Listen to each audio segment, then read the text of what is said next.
বলছি, এইভাবে আপনাদের আমরোডে এসে অনেক নেতারা অতীতে কথা বলেছে। আমি দেখেছি তারা বারবার যেভাবে আশ্বাস দিয়েছে, আশ্বাস দেওয়া মানুষগুলোর কাছে এই দেশের মেহনতি মানুষগুলো বারবার বিশ্বাস হারিয়েছে। এই জন্য আমি আপনাদেরকে আশ্বাস দিতে চাই না, আমি শুধু এতটুকু বলতে চাই, যেহেতু আমি ইসলামী মূল্যবোধে ইসলামী একটি আদর্শ দিকে ধারণ করি, আমার কথার সাথে অন্তরে যদি মিল না থাকে তাহলে আমি আদর্শ মানুষ হতে পারবো না।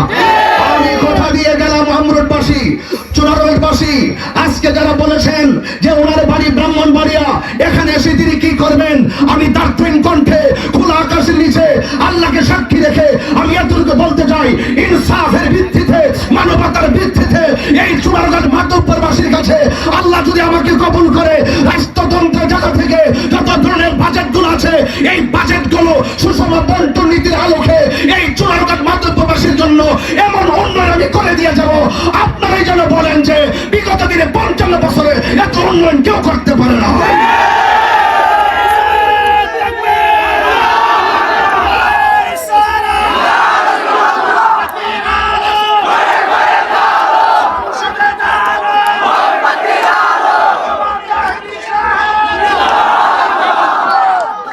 আমার ভাইরা, আমরা বিগত ২টি বছর দেখেছি যে রাজনৈতিক অস্থিরতা শুরু হয়েছে। রাজনীতির অস্থিরতা বলতে যদি মোটা থেকে ব্যাখ্যা করি, ১ নম্বর বলতে হবে, আপনারা দেখেছেন এই বিগত ২টি বছরে ৯০টি মাজার ভাঙ্গা হয়েছে।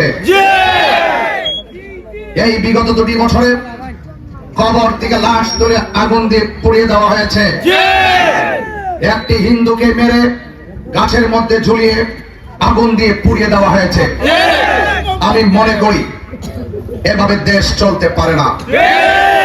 মাজারকে সুরক্ষা করতে হবে, মাদ্রাসাকে সুরক্ষা করতে হবে, মন্দির সুরক্ষা করতে হবে, ব্যবসায়ীদের ব্যবসায় নিরাপত্তা দিতে হবে, ধর্ম বর্ণ সকল মানুষের শান্তি প্রতিষ্ঠায় সকলকে ঐক্যবদ্ধ সিদ্ধান্ত নিতে হবে। এর ধারাবাহিকতায় বৃহত্তর সুন্নি জোট সমর্থিত বাংলাদেশ ইসলামী ফ্রন্ট মনোনীত মোমবাতি প্রতীকটি আজ শুধুমাত্র একটি দলের প্রতীক হিসাবে নয়, আজ মোমবাতি প্রতীকটি চুনারগঞ্জ মাধবপুর নয়, সারা বাংলাদেশে একটি জাতীয় প্রতীক হিসাবে প্রমাণিত হয়েছে। যেখানে চেয়ার মার্কা আছে সেখানে চেয়ার মার্কায় নির্বাচন চলছে, বৃহত্তর সুন্নি জোটের মার্কা। যেখানে একতারা আছে সেখানে একতারাই নির্বাচন চলছে, সেখানে একতারাই ভোট হবে। যেহেতু চুনারগঞ্জ মাধবপুর মোমবাতির প্রতীকে নির্বাচন করছি, সেখানে আজ আমরা সুন্নিরা ঐক্যবদ্ধ, আজ দেশের শান্তিপ্রিয় জনতা ঐক্যবদ্ধ। কারণ আমি স্রেফ এই চুনারগঞ্জ মাধবপুর আত্মপ্রকাশ করেছি। আমার নির্বাচনী ইশতেহার যদি বলি, নির্বাচনী পরিকল্পনা যদি বলি, ইনশাআল্লাহ আপনাদেরকে নিয়ে আমি ইনসাফ ভিত্তিক রাজনীতির মাধ্যমে এমন একটি চুনারগঞ্জ মাধবপুর গঠন করতে চাই, এমন একটি চুনারগঞ্জ মাধবপুরকে সারা বাংলাদেশের কাছে একটি মডেল বানাতে চাই, যেন এই চুনারগঞ্জ মাধবপুরের সকল কার্যক্রম সারা বাংলাদেশের চোখে পড়ে। আমি শুধু দায়িত্বহীন কণ্ঠে এদেরকে বলবো, আপনার দল আপনি করবেন, আমার দল আমি করব, এবং আপনার প্রচারণা আপনি করবেন, আমার প্রচারণা আমি করব। আপনার ভোট আপনি দিবেন, আমার ভোট আমি দিব, আপনার এজেন্ট আপনি দিবেন, আমার এজেন্ট আমি দিব।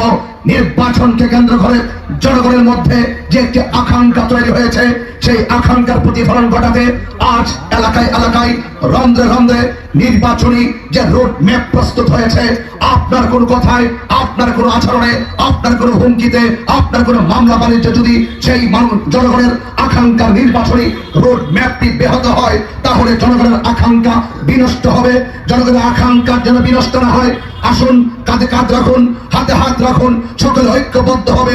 একটি রাষ্ট্র সুন্দর সমাজ গঠন করতে আমরা সকলে ঐক্যবদ্ধ হবে, সবাই সবাইকে সহযোগিতা করি, যার যার কাজ করতে থাকুন। ইনশাআল্লাহ আপনার ভোট আপনি দিবেন, আরেকজনের ভোট আরেকজন দিবে, কে জমিনে প্রতিনিধি হবে সেটা ফয়সালা আমার আল্লাহ করবেন। কথা বলেন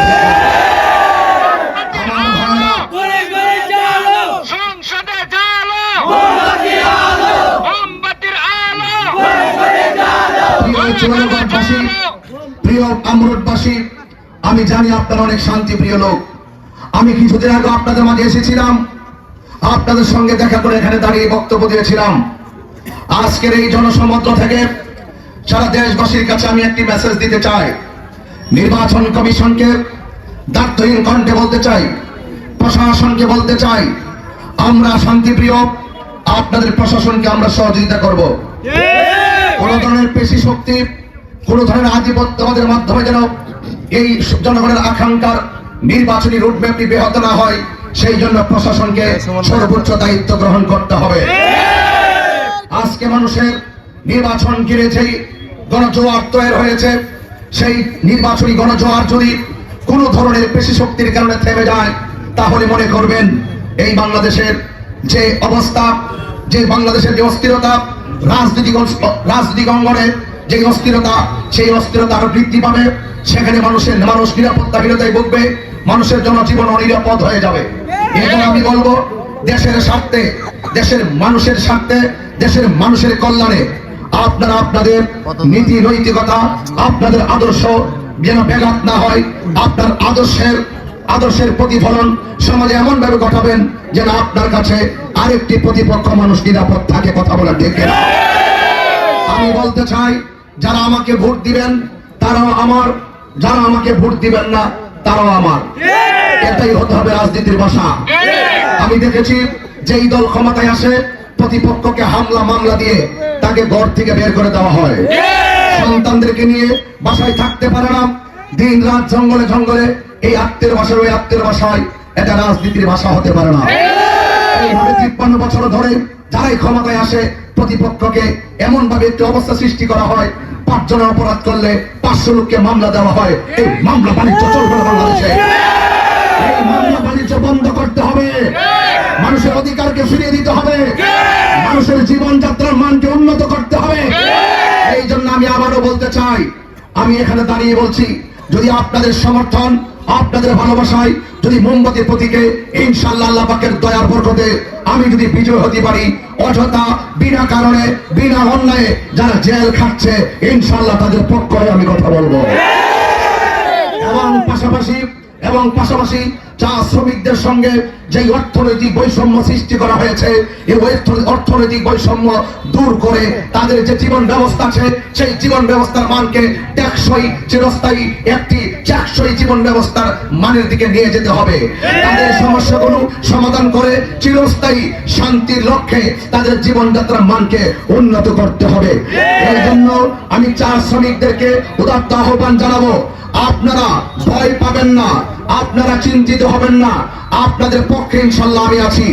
আপনাদের পক্ষে আপনারা কোনো হুমকি ধামকিতে ভয় পাবেন না। আপনাদেরকে নিয়ে আমি আজকে নতুন করে নয়, শুধু রাজনৈতিক মাঠে নয়, অতীত থেকেও আমি কথা বলে এসেছি, আপনাদের পক্ষে আমি কথা বলেছি। আমি ঘুরে ঘুরে দেখেছি আপনাদের কষ্টের কথা, আপনাদের অশ্রুসিক্ত নয়নে আজকে যখন আমি নালুয়াতের বক্তব্য দেই, তখন একটা মা তখন চোখের পানি ফেলে কান্না করতেছিল।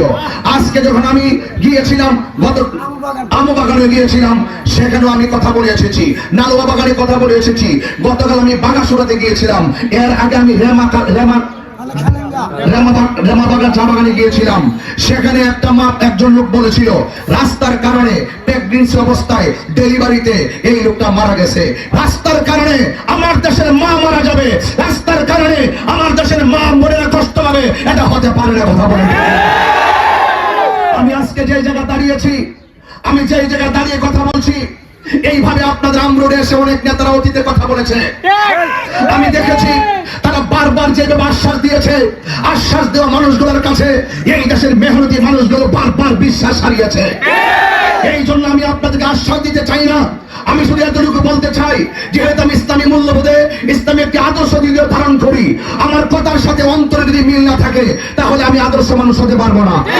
আমি কথা দিয়ে গেলাম আমরোডবাসী, চুনারোলবাসী, আজকে যারা বলেছেন যে ওনার বাড়ি ব্রাহ্মণবাড়িয়া, এখানে এসে তিনি কি করবেন, আমি দার্থহীন কণ্ঠে খোলা আকাশের নিচে আল্লাহকে সাক্ষী রেখে আমি এতটুকু বলতে চাই, ইনসাফের ভিত্তিতে, মানবতার ভিত্তিতে এই চুনারগঞ্জ মাতব্বরবাসীর কাছে আল্লাহ যদি আমাকে কবুল করে, রাষ্ট্রতন্ত্রের জায়গা থেকে যত ধরনের বাজেটগুলো আছে, এই বাজেটগুলো সুষম বন্টন নীতির আলোকে এই চুনারগঞ্জ মাতব্বরবাসীর জন্য এমন উন্নয়ন আমি করে দিয়ে যাব, আপনারাই যেন বলেন যে বিগত দিনে 55 বছরে এত উন্নয়ন কেউ করতে পারে না।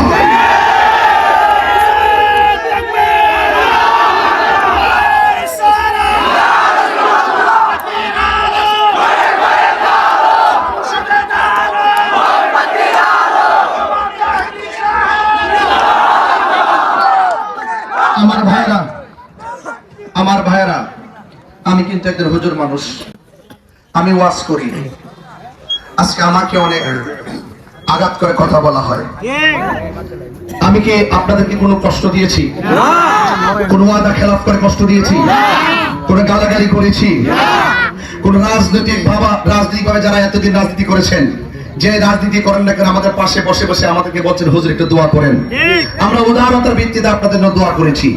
আজকে দেশের যে ক্রাইসিস মুভমেন্টটা তৈরি হয়েছে, রাজনৈতিকভাবে যে অস্ত্রটা তৈরি হয়েছে, আমি মনে করেছি, আমরা মনে করেছি এই মুহূর্তে দেশের হাল ধরতে হবে। এই দেশের হাল যদি না ধরা হয়, মব ভায়োলেন্সে তাণ্ডব লীলায় আপনি অনিরাপদ। মব ভায়োলেন্সে তাণ্ডব লীলায় আপনি অনিরাপদ। এইভাবে যদি দেশ চলতে থাকে, দেশ কি টিকানো যাবে? হ্যাঁ, আপনাকে অনুরোধ করে বলবো, আপনারা একটু চিন্তা করে কথা বলার চেষ্টা করবেন। আমি শুধু এতটুকুই বলছি, আল্লাহর ওয়াস্তে আপনারা আপনাদের মহামূল্যবান ভোট আগামী 12ই ফেব্রুয়ারি মোমবাতি প্রতীকে ইনশাল্লাহ দিবেন। সকাল 7টার আগেই আপনারা কেন্দ্রে চলে যাবেন, আপনারা মূল্যবান ভোট দিবেন। এবং যারা এই নির্বাচনকে ব্যাহত করার চেষ্টা করবে, আপনারা আগে রাত্র থেকে নির্বাচন শেষ হওয়ার আগ পর্যন্ত আপনারা কেন্দ্রে থাকবেন। কারণ অনেক লোক চায় দেশটা অস্থিতিশীল ভাবে থাকুক, অনেক লোক শান্তি চায় না, আমরা শান্তি চাই। চা শ্রমিকদের কাছে ঘুরে ঘুরে দেখলাম, তারাও শান্তি চায়। সনাতন ধর্মী যারা আছে তারাও শান্তি চায়। এই শান্তির লক্ষ্যে আমরা মাঠে এসেছি। আপনি বলুন, এতদিন ধরে রাজনীতির ভাষায় কথা বলেছি, আমি কাউকে আঘাত দিয়ে কথা বলেছি? একটা কষ্ট পান এমন কথা বলেছি? আল্লাহর ওয়াস্তে রাজনীতি নিয়ে প্রতিহিংসা করবেন না।